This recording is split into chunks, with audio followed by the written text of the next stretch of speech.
안녕하세요. 피부로박물관 관장 피부과 전문의 이지민입니다. 네, 원장님 오늘은 왜 네. 장비를 꺼내놓고 하세요? 100대100 뭐 이런 거 있잖아요. 네. 청팀, 백팀 서로 싸우는 관계 아니지만 서로 비교해서 잘 알려드리려고 영상을 준비했습니다. 우리 올리지오와 덴서티예요. 덴서티가 나오고 나서 환자분들도 덴서티를 많이 하러 오셔서 물어보시기도 하고, 심지어 제 주변에 피부과 선생님들도 저한테 많이 물어보셨어요. 도움이 되고자 영상을 찍게 되었어요. 제가 올리지오를 많이 시술하는 피부과 전문의 6인 안에 들어서 김소연 씨와 함께한 행사도 하고 학회도 참여를 해서 발표도 했기 때문에 올리지오 시술은 지난 몇 년간 제가 굉장히 많이 했던 시술이에요. 그런데 이후에 덴서티라는 둘 다 당극성 고주파 장비인데, 이 덴서티에 제가 이제 키 오피니언 리더 우리나라 10인 안에 들게 돼가지고 임상 연구에 참여하고 시술을 하고 있다 보니까 두 개를 잘 비교해 드릴 수가 있을 것 같아요. 고주파, 초음파 뭐 이런 장비들이 있는데, 고주파 장비고요. 고주파는 뭐 양극성, 당극성 이런 식으로 나누어지는데,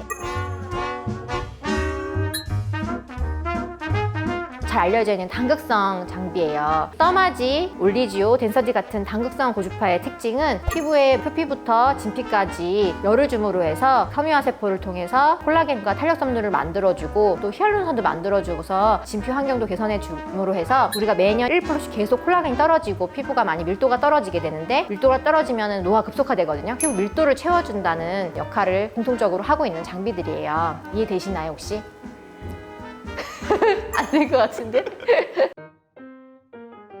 고주파의 침투 깊이는 올리지오보다는 덴서티가 조금 더 깊은 것으로 알려져 있고요. 실제로 받아봐도 그렇게 느껴져요. 아까 제가 당극성 고주파의 세 가지 장비, 뭐 써마지, 올리지오, 덴서티를 말씀드렸는데, 이 덴서티는 조금 더 거기서 진화를 해서 당극성 고주파에다가 양극성 고주파까지 같이 나오는 업그레이드된 부분이 있어요. 그게 같이 나왔을 때 장점이 뭐냐면, 한 샷 나올 때마다 콜라겐이 만들어내는 양도 더 많고 광범위한 범위까지 고주파 열을 전달할 수가 있어요. 그래서 써마지보다 진화된 그런 면까지 갖고 있어서 침투 깊이라든지 퍼지는 범위가 다른 부분이 좀 있습니다. 그래서 시술의 어떤 강도도 덴서티가 강하게 느껴질 수 있고, 그럼으로 인해서 조금 더 깊은 통증을 느껴지게 하고, 얘는 좀 더 표면의 통증을 느끼게 하기 때문에 약간의 반느낌이 조금 다르긴 달라요.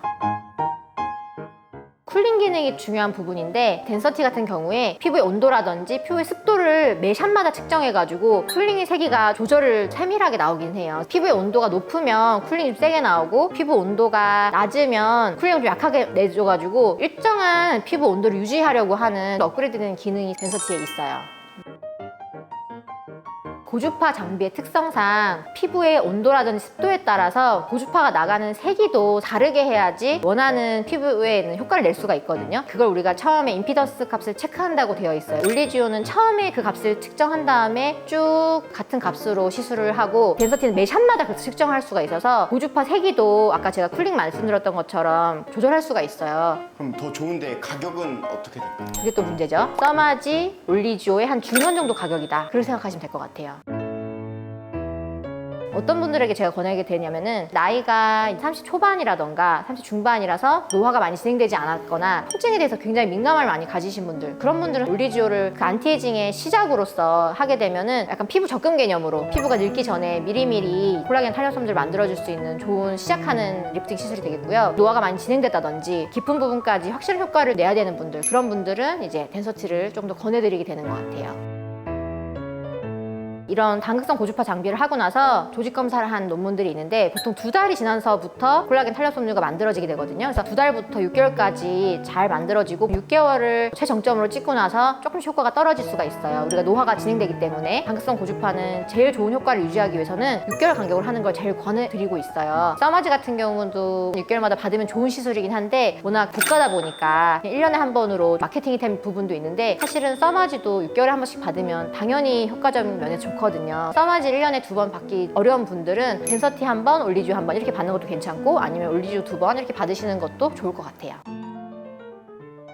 고주파를 통해서 얼굴의 피부 온도를 높이는 시술들이다 보니까, 시술 받고 나서 당일날 너무 찬물로 세안을 막 한다든지 얼음찜질을 집에 가서 막 한다든지 하면은 효과를 좀 떨어뜨릴 수가 있기 때문에 하루 이틀 정도는 피부 온도를 너무 낮추지 않도록 관리하는 게 중요할 것 같아요. 임신 중에는 하기 어려워요. 왜냐면 이거는 리턴 패드라고 접지판을 붙이고 하는 시술이라서 몸을 통과해서 전류가 흐르는 장비이기 때문에 인공 심박동기라든지 인공 와우 수술 등의 몸에 금속 장치를 심어 놓은 분들, 그런 분들은 전류를 흐르기 때문에 피해야 되는 부분이 부분이 있습니다. 임플란트 금리 이런 건 상관없나요? 그런 건 괜찮아요. 금속이 온도가 올라갈 수가 있거든요. 그런 분들은 꺼즈를 물고 시술하거나 전처치를 하게 되면 문제없이 받을 수 있습니다. 이 한 개의 팁이 600샷으로 되어 있다 보니까 보통 이제 300샷이나 600샷으로 나눠서 시술을 받게 되고, 예를 들어서 30 중반 이후, 40대 이후에 여기 전체적으로 받게 될 때는 600샷을 권해드리게 되고요. 30대 초반이라던가 아직 노화가 많이 진행되지 않은 분들, 턱라인, 양볼, 상안부 이렇게 특정 부분만 나눠서 받을 때는 300샷을 받을 수가 있어요. 당극성 고주파를 받는 이유가 뭐였죠, PD님? 무슨 효과를 위해서였죠, 박 PD님? 리프팅? 그렇죠. 이제 콜라겐을 만들어내기 위한 거죠. 둘 다 피부 밀도를 위한, 피부의 덴서티를 위해서 받는 건데 피부의 밀도를 떨어뜨리는 일들이 있을 거 아니에요. 네. 그런 것들을 피해야겠죠. 왜냐하면 내가 큰맘 먹고 시술을 받았는데 집에 가서 당장 콜라겐을 떨어뜨릴 만한 행동을 하게 되면 효과가 많이 떨어질 거 아니에요. 1번은 무조건 햇빛입니다. 제가 항상 선크림이든지 양산이라든지 항상 말씀드리는 게 콜라겐 떨어뜨리는 거 1번이 햇빛입니다. 그리고 두 번째는 술, 담배겠죠. 네. 활성산소 같은 피부 염증 물질을 많이 쌓이게 되면은 점점 콜라겐이 떨어지는 과정을 겪게 되거든요. 그런 것 중에 제일 안 좋은 게 흡연, 술 이런 것들입니다. 네. 오늘 설명드린 올리지오나 덴서티 같은 장비는 하고 나서 갑자기 뭐 다른 사람이 되거나 얼굴이 확 변하는 시술은 아니에요. 근데 우리가 매년 나이가 들면서 피부가 점점 얇아지고 많이 처지고 이제 푸석푸석해지고 피부에 어떤 변화들을 미리미리 피부에 적금 들듯이 시술을 받음으로 해서 진행하는 것을 예방해주고 자연스럽고 천천히 늙게 하는 시술이기 때문에 우아하게 천천히 늙고 싶은 분들은 이 두 가지 시술 기억해주세요. 추가적으로 질문 있으신 분들은 댓글 남겨주시고요. 좋아요, 구독, 알림 설정 부탁드립니다. 감사합니다.